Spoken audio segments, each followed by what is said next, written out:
Je m'appelle Chloé Pasquelin et j'ai effectué un master MASC, donc Management Global des achats et de la Supply Chain.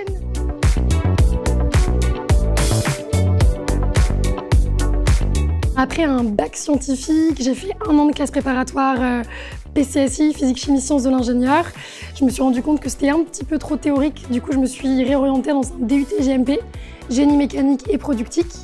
Et puis après, à l'issue de cette formation-là, j'ai pu rejoindre Centrale Nantes en alternance. En spécialité mécanique, j'ai réalisé mon alternance au sein de Engie Inéo Défense en région parisienne en tant qu'ingénieur mécanique. Et puis par la suite, j'ai poursuivi à Audencia avec ce master spécialisé.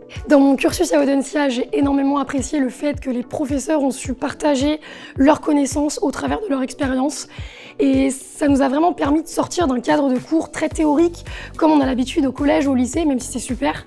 Mais en fait là, on est vraiment passé au-dessus et ça rend vraiment l'enseignement encore plus dynamique, encore plus interactif.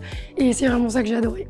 Actuellement, je suis acheteuse au sein de la société Vibracoustique à Carquefou, en région nantaise. Donc en fait, je travaille dans le milieu automobile et notamment, nous, notre cœur de métier, c'est de proposer des solutions qui viennent réduire les bruits, les secousses et les vibrations au sein de tous les véhicules que vous conduisez au quotidien. Moi, du coup, j'achète des prestations, notamment d'usinage, donc avec de l'emboutissage, du sertissage, du revêtement, etc. sur les pièces mécaniques.